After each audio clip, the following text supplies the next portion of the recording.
반갑습니다. 이 시간에는 성찬에 대해서 말씀을 전하도록 하겠습니다. 자, 마태복음 26장 26절 이하의 말씀을 먼저 봉독하겠습니다. 그들이 먹을 때에 예수께서 떡을 가지사 축복하시고 떼어 제자들에게 주시며 이르시되 받아서 먹으라 이것은 내 몸이니라 하시고 또 잔을 가지사 감사 기도하시고 그들에게 주시며 이르시되 너희가 다 이것을 마시라 이것은 죄 사함을 얻게 하려고 많은 사람을 위하여 흘리는 바 나의 피 곧 언약의 피니라. 아멘. 다음 주일날 오랜만에 성찬식을 갖게 돼서 참 매우 기쁩니다. 우리 개신교에서 성례 그러면은 세례와 성찬 이 두 가지를 말합니다. 종교개혁 전에는 의식이 많이 있었습니다. 그런데 종교개혁할 당시에 대부분 폐지됐고 오직 성찬과 세례 이 두 가지 의식만 성례로 남게 되었습니다. 그 이유는 무엇이냐 하면은 예수님께서 직접 명령하셨기 때문인 것입니다. 너희는 만민에게 복음을 전파하라 하시면서 반드시 세례를 주라고 명하셨습니다. 그리고 또 한 가지는 예수님의 제자들과 최후의 만찬을 하시면서 이것은 너희를 위하여 흘린 나의 피다. 또 너희를 위하여 찢기고 상한 나의 몸이다. 받아 먹으라 마시라 그렇게 말씀하면서 내가 다시 올 때까지 이 성찬을 행하여서 나를 기념하라 그렇게 말씀을 하셨습니다. 그래서 이 성찬은 하나님께서 교회에 주신 선물이요 또 예수 그리스도의 명령이라고 할 수 있겠습니다. 그러므로 예수님이 재림하시는 그 순간까지는 교회는 세례를 줘야 되고 또 성찬을 계속 베풀어야 되는 것입니다. 정상적인 교회라면 건강한 교회라면 반드시 세례와 성찬 이 두 가지는 계속 이어져야 되는 것입니다. 작년에 피치 못할 사정으로 한 1년 동안 성찬을 받지 못해서 참 저는 목회자로서 얼마나 힘들었는지 모릅니다. 이 성찬을 받지 못하니까 그냥 아무 힘이 없는 것처럼 그렇게 그냥 아쉬움이 많고 어딘가 모르게 많이 허전했어요. 아마 하나님께서 우리 갈급한 마음을 다 아셨을 줄 압니다. 그래서 다시 이렇게 지혜를 짜고 또 여러 가지 방법을 모셔가고 해서 다음 주일날 성찬을 갖게 되니 참 얼마나 감사한지 모르겠습니다. 성찬이 주는 유익이 참으로 많습니다. 첫째는 구원의 은총이 새롭게 되고 우리의 마음속에 영적인 기쁨으로 충만하게 되는 것입니다. 우리가 잘 먹으면은 아주 기분이 좋잖아요. 이와 같이 예수님의 피와 살을 우리가 영적으로 먹고 마심으로 생명이 풍성하게 되니 얼마나 참 기쁩니까? 그리고 감사의 잔치가 되기 때문에 하나님께 영광이 되는 것입니다. 우리에게 기적을 주시고 말씀을 주신 것도 감사하지만 하나님께서 우리에게 주신 최고의 선물은 독생자이신 것입니다. 그 독생자 예수님께서 우리를 위하여 살을 찢으시고 피를 흘리시고 그 우리에게 먹여주신 것입니다. 그 은혜를 깊이 감사하면서 성찬을 받기 때문에 감사 속에 하나님의 영광이 나타나게 될 것입니다. 그리고 그리스도 안에서 떡을 떼며 포도주를 함께 나눔으로 말미암아 코이노니아 즉 성도의 교제가 이루어지게 되는 것입니다. 그래서 한 지체끼리 같이 이렇게 떡을 먹고 마심으로써 이제 함께 교제하게 되고 또 한 몸을 이룬다고 하는 그런 것을 확인하는 그런 자리가 되기 때문에 이 성찬의 애식은 매우 의미가 깊은 것입니다. 그리고 무엇보다도 이 성찬을 행하라고 주님이 명령하셨지 않습니까? 그래서 행함으로 말미암아 주님의 말씀에 순종하는 것이 되는 것입니다. 하라고 하는 것을 하지 않는 것은 불순종이죠. 그래서 행하라. 또 이 성찬을 먹고 마셔라. 그래서 우리 성도들이 다 다음 주일날 나와서 주님께서 베푸신 떡과 포도주 잔을 먹고 마시는 것은 주님 앞에 순종하는 것이 되는 것입니다. 순종하면은 기름진 것을 먹는다고 했지 않습니까? 순종하는 자에게 성령을 부어주신다고 말씀했지 않습니까? 순종이 제사보다 낫다고 했지 않습니까? 성찬을 받음으로 말미암아 순종하는 것이 되는 거예요. 하나님께서 얼마나 우리를 사랑하시고 또 귀하게 여기시겠습니까?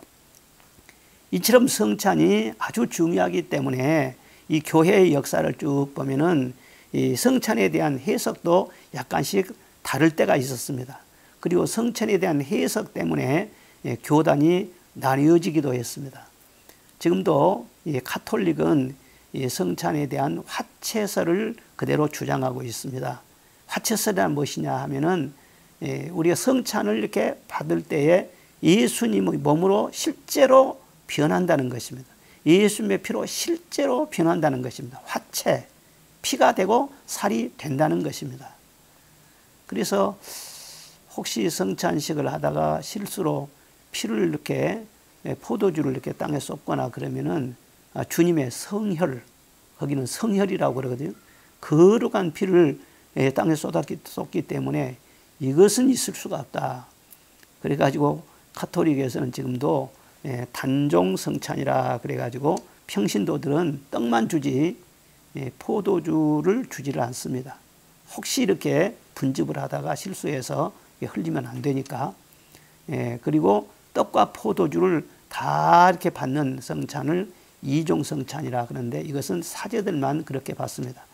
그리고 교회 그 역사를 보면은 이 단종 성찬 이거에 대해서 평신도들이 아주 아쉽게 생각해 가지고 우리에게도 떡과 포도주를 함께 달라. 이것 때문에 전쟁이 일어나기도 했습니다.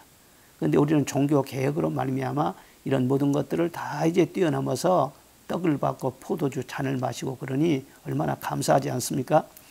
그리고 루터는 공제설을 주장을 했습니다. 이 공제설은 이 가톨릭의 영향을 많이 받아가지고 몸으로 변하기도 하지만 그러나 성찬 후에 성령이 임재하신다. 이 두 가지를 같이 인정을 하는 것입니다. 그리고 쯔빙길리라고 하는 종교개혁자는 기념설을 주장을 했습니다. 이를 행하여 나를 기념하라. 예수님이 말씀하셨지 않느냐. 그러므로 단순히 예수님의 죽으심과 우리를 위한 그 고난과 희생을 기념하는 것이다. 성경 그대로 따서 기념설 그렇게 말을 하고 있습니다. 그런데 우리 장로교는 어떻습니까? 우리 장로교는 칼빈의 영향을 받았죠. 그런데 칼빈 선생은 그렇게 가르치지를 않고 조금 더 깊이 성경을 성찰하는 가운데 영적 임재설을 가르치게 됩니다. 이 영적 임재설은 무엇이냐 하면은 빵과 포도주가 예수님의 몸으로 실제로 변한 것은 아니지만 우리가 성찬을 행할 때 성령으로 이 잔과 또 떡 가운데 임재하신다. 그래서 성령이 가장 강하게 역사하실 때가 바로 성찬을 받을 때다. 그렇게 가르치고 있습니다. 실제로 그렇습니다. 예수 그리스도의 구속과 또 주님이 우리를 향한 그 뜨거운 사랑과 그 친한 주님의 긍휼 이것이 가장 강하게 나타나는 그때가 바로 성찬식인 것입니다. 그래서 어떤 일이 있을지라도 성도들은 이 성찬식을 가볍게 생각하거나 건너뛰려고 하거나 이렇게 해서는 안 되는 것입니다. 오랜만에 이번에 사모하는 마음으로 성찬식을 우리가 행하게 되는데 다음 주일날 그 어느 때보다도 성령의 강한 역사가 있을 것을 사모하면서 또 기대합니다. 성찬이 이렇게 중요하기 때문에 이 성찬에 대한 해석 때문에 성찬을 어떻게 하면 잘 지킬 수가 있느냐 그런 그 시각 차이 때문에 전쟁이 일어나기도 하고 많은 이 교회 역사 속에 사건들이 있었던 것입니다. 이처럼 성찬은 예수님께서 직접 제정하셨을 뿐만 아니라 2000년 동안 하나님의 말씀과 또 성령의 감동을 받는 수많은 주의 종들과 우리 믿음의 선배들이 이 성찬식을 지킴으로 말미암아 오늘 우리에게까지 이렇게 잘 전해지고 있는 것입니다.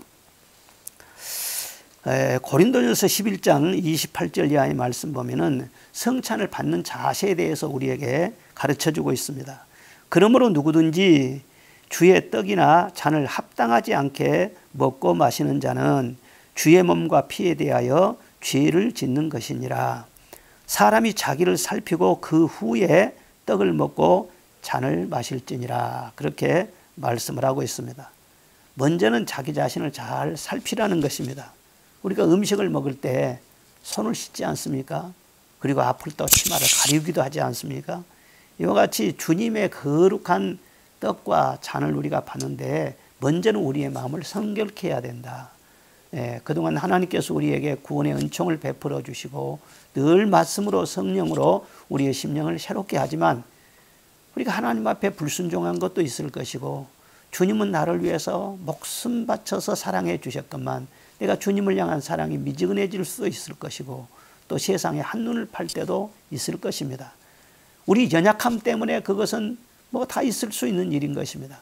그런데 우리가 주님 앞에 나아갈 때 특별히 거룩한 성찬을 받기에 앞서서는 내 자신을 잘 살피면서 다시금 하나님의 말씀으로 씻어내고 또 주님의 보혈의 은총으로 철저하게 씻어내고 회개하는 심정, 거룩한 그런 몸과 마음을 준비해서 성찬을 받아야 된다.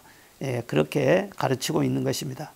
그리고 아무런 의미를 알지 못하고 먹고 마시고 하면은 주님의 그 성찬을 욕되게 하는 것이라는 겁니다.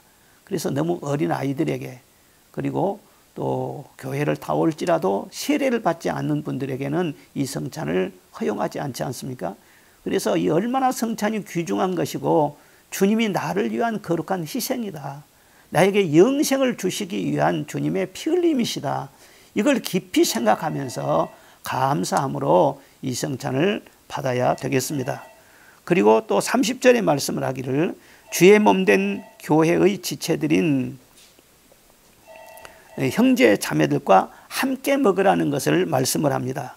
너희 중에 약한 자와 병든 자가 많고 잠든 자도 적지 아니하니 우리가 우리를 살펴서 함께 먹어야 할지니라 그랬어요. 성찬을 먹는데 주변에 약한 자, 나는 밥맛이 없어서 못 먹겠다는 자, 몸이 아파가지고 또 음식 맛이 없어서 못 먹은 자, 또 잠들어 있어가지고 때가 됐는데 밥을 먹지 않고 잠자는 자, 가정에서 밥을 먹을 때 그렇지 않습니까? 그러면 그냥 그들 내버려 두고 그냥 나 혼자만 먹고 그래 지나가고 그러면은 그 가족으로서 그러면 안 되죠. 식사 때가 됐으면은 온 가족들이 다 둘러 앉아서 함께 식사를 하도록 그렇게 하죠. 밖에 있으면은 불러 들여 가지고 얘야 오너라 밥 먹자.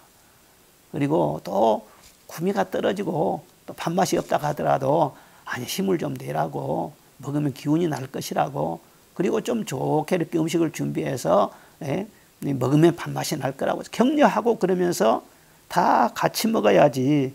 집안 식구가 돼가지고 안 먹는다 또 그 자리에 없다 그래가지고 자기들끼리만 먹는다는 것은 그 화목한 가정이라고 할 수가 없겠죠. 이와 같이 다음 주일 날은 성찬 예식을 행하는데 주님께서 말씀하시는 것이 그것입니다. 혼자만 먹어서 나 혼자 거룩하고 은혜 받고 그러면 아쉽다. 몸을 두루 살펴라. 혹시 잠든 자가 있는지, 혹시 시험 든 자가 있는지, 혹시 몸이 약한 자가 있는지, 혹시 교회를 나오지 않는 그런 사람들이 있는지 두루두루 살펴서 다 함께 성찬을 받도록 그렇게 하라는 것입니다. 그래서 성찬 예식을 앞두고 우리 성도들이 다 관심 갖고 중보기도도 많이 하시고 또 한 분 한 분 그때 다음 주는 이제 좀 더 완화가 돼가지고 좌석에 30%까지 예배를 드릴 수 있도록 그렇게 되어 있습니다. 우리 교회는 2,400석이기 때문에 30%면은 한 번 예배 드릴 때 720명까지 예배를 드릴 수 있다는 얘기입니다. 그러니까 평소 때와 똑같이 예배를 드리더라도 전혀 장소에 대해서는 문제가 없습니다. 그래서 다음 주는 가급적이면 특별히 건강이 문제가 있고 그런 분들 아닌 이상은 영상 예배보다는 다 성전에 나오셔서 함께 성찬을 받는 그런 복이 있기를 바랍니다. 그리고 다음 주일날은 이제 교회에 오시면 먼저 손 소독을 하시고 또 발열 체크를 하시기 바랍니다. 그리고 그 다음에 장로님들이 다 대기하고 계시다가 이처럼 1인용 성찬 이용 이렇게 조그만 케이스가 있습니다. 이것을 다 준비해서 한 분씩 이렇게 다 나눠 드릴 겁니다. 근데 이 안에 보면은 여기에 떡이 있습니다. 떡이 있고 또 여기에 또 잔이 있습니다. 이 잔을 다 준비해서 이렇게 드릴 겁니다. 그리고 설교 후에 제가 성찬식을 진행하면서 이제 떡을 드시기 바랍니다. 또 잔을 마시기 바랍니다. 이렇게 말씀하면 그때 인도에 따라서 그렇게 참여하시면 되겠습니다. 아무쪼록 잘 준비하고 또 사모하고 해서 정말 우리 장로교에서 늘 이렇게 주장하고 해석하는 대로 영적으로 실제로 임재하시는 성령 충만한 성찬식이 될 수 있기를 바랍니다. 기도하겠습니다. 하나님 아버지 감사합니다. 다음 주일은 오랜만에 성찬식을 행할 수 있도록 은혜를 베풀어 주셔서 감사합니다. 잘 준비하게 하시고 우리 모든 성도들이 사모하게 하여 주시고 또 잠든 자나 또 아픈 자나 또 한눈 파는 자 한 사람도 없이 다 함께 참여해서 주의 성찬을 받을 수 있도록 은혜를 베풀어 주시기를 원합니다. 하나님께 영광이 되고 우리 모든 성도들에게 큰 기쁨과 진정한 코이노니아 그리고 영적인 힘을 얻는 놀라운 성찬식이 되게 하여 주옵소서. 또 이 밤에 우리 성도들의 각 가정마다 기쁜 소식이 있게 하여 주시고 샬롬의 은총으로 함께하여 주옵소서. 예수님의 이름으로 축복하며 기도드립니다. 아멘. 할렐루야. 사랑하고 축복합니다. 감사합니다.